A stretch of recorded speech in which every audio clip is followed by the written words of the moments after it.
Let me tell you about the time I learned the real price of being the outsider in a small rural town.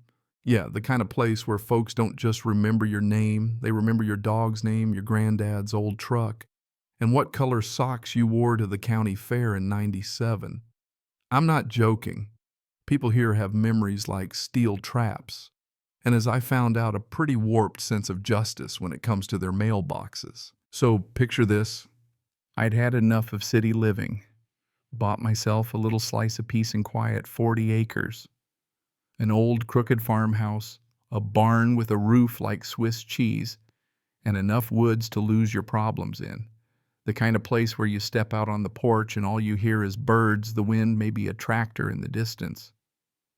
Nearest neighbor, 2 miles. Town center. That's being generous. It's a gas station, a post office, and a diner with a pie case older than me. Moving in went smooth, and I was feeling like maybe I'd finally found my place in the world. Fixed up the house, patched the barn, made friends with the mail carrier. Real nice lady, brought dog treats and stories about the last 3 owners. My mailbox. Just your standard sad little black box on a wobbly wooden post. But hey, it worked. Or so I thought. 6 weeks. That's how long my mailbox lasted before some local decided to redecorate with a baseball bat, apparently. Came home one day, mailbox crumpled like a soda can, post-snap mail scattered all the way into the next field. At first I figured bad luck. Maybe a deer, maybe a drunk. Maybe the universe testing my patience. Drove into town, bought another box, and a fresh post dug it in deeper. Chalked it up to rural living. 3 weeks later, I'm in the barn and hear this clang, like someone hitting a gong made of cheap steel, and then laughter wheels spinning, a car peeling out. By the time I got to the road, my new mailbox looked worse than the old one. And now there were tire tracks, beer cans, and a big old clue that this wasn't just fate.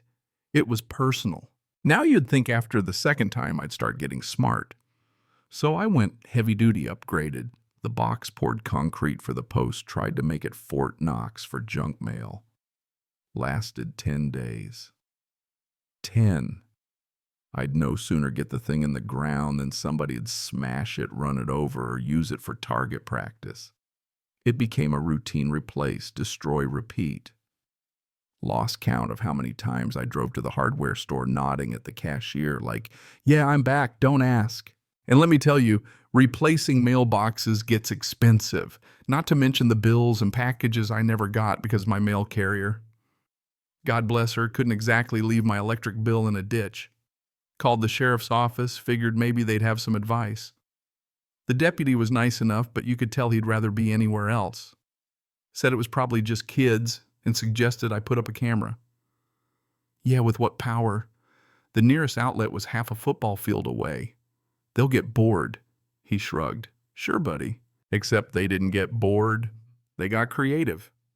One morning my mailbox was just gone like it had been abducted by aliens. Turns out it was in the drainage ditch 100 yards away. Another time they used a truck, flattened everything, left deep ruts, made sure I'd have to dig up the post just to start over. By now I'm getting frustrated, right? So I start asking around, and that's when I learned that my farm, before I bought it, belonged to a guy named Bill, a real local hero apparently. Bill let people hunt his land park for football games, basically treated the place like community property. I, on the other hand, was the city boy. I put up no hunting signs my first month there. Big mistake. I'm at the diner just trying to eat my pie when some old guy pipes up. "You're the one who bought Bill's place, huh?" Not a question. I say, "Yeah, that's me." Bill was a good neighbor, he says. I try to be friendly, but the guy just snorts. "You put up them signs before you'd even unpacked. Kid's been hunting those woods since before you were born," I tell him. "It's my land. I don't want strangers with guns back there." He shakes his head. "You can't just come in here and change everything." The waitress, bless her, tries to change the subject, but it's clear the mailbox thing, not random. It's welcome to the neighborhood city boy. So I try another neighbor, the ones who share a property line with me. Turns out their teenage son and his friends had been treating my place like their own fire pit, initials carved in trees, the whole works. When I asked about the mailbox, the dad shrugs and says boys will be boys. Maybe if you'd been more flexible about the hunting. Yeah, right. I ask him flat out, you saying your son's destroying my mailbox? He just goes on about community and scratching backs, never really answers. That's when it clicks. This isn't mischief. It's a little local campaign to drive me out or break me in. The mailbox hits keep coming. Now they're using fireworks to blow it up or trucks to ram it so hard the concrete cracks. I've had enough. March down to the sheriff with photos, timelines, the whole mess. The deputy shrugs, says, unless I catch someone in the act, they can't do much. Get a stronger mailbox, he says. Eventually they'll get bored. You know what, fine. I will get a stronger mailbox. In fact, I'm going to get the strongest damn mailbox they've ever seen. I head back to the diner, find the old guy, and say, heard your advice about getting along. Seems like everyone agrees, get a stronger mailbox. So that's what I'm doing. You should have seen their faces. Smug, but a little nervous, too. I go full research mode, look up postal regulations, talk to a metal shop 2 hours away, even call the post office to make sure I won't get in trouble for what I'm planning. Turns out as long as your mailbox isn't a death trap for regular drivers, you can make it as sturdy as you want. And destroying a mailbox, that's a federal crime, not just a slap on the wrist. So here's what I build: a mailbox made of solid steel plate, painted up to look ordinary, but weighing about 200 pounds. The post, a steel I-beam sunk 4 feet deep in concrete. Looks normal from the road unless you know you don't know. I hire a contractor for the install, keep it all legal, and for good measure put up some cameras with night vision. Little sign says, area under video surveillance, subtle but there. Tuesday morning I install the thing. By lunchtime everyone in town knows. By Thursday night someone can't resist. Motion sensor pings, pickup pulls up, 2 guys jump out, one with a bat. He swings the mailbox rings like church bells, the bat bounces, he drops it cursing and shaking his hands. His buddy's laughing, then tries a couple more swings, nothing. They leave. Saturday night, another truck now with a sledgehammer. The guy nearly takes himself out when the sledge bounces back.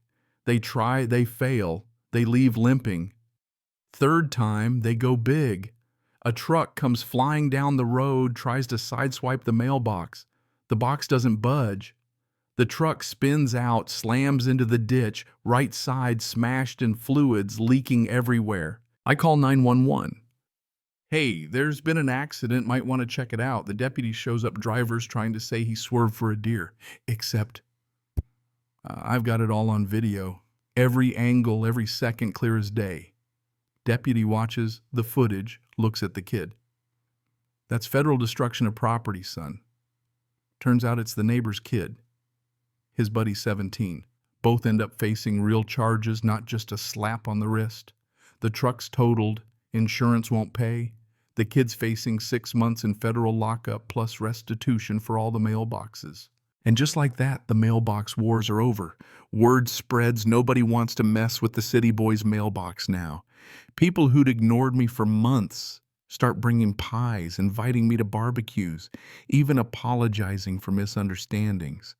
The dad comes by, wants me to drop the charges, work out a deal. I tell him, this isn't up to me now, it's federal. He looks like he wants to crawl under a rock. So yeah, I could finally check the mailbox without holding my breath. I slept better. And you know what? Folks around here eventually realized I wasn't going anywhere, and maybe respect is a two-way street. But here's what still gets me. Some people said I was too harsh, that I ruined that kid's life over just a mailbox. So tell me, if you were in my boots, would you have done the same? Or do you think I went too far? Drop your thoughts in the comments. I want to hear the wildest small-town justice stories you've seen. And if you think standing up for yourself is the right kind of trouble hit, that subscribe, share your own run-ins, and let's keep this porch talk going.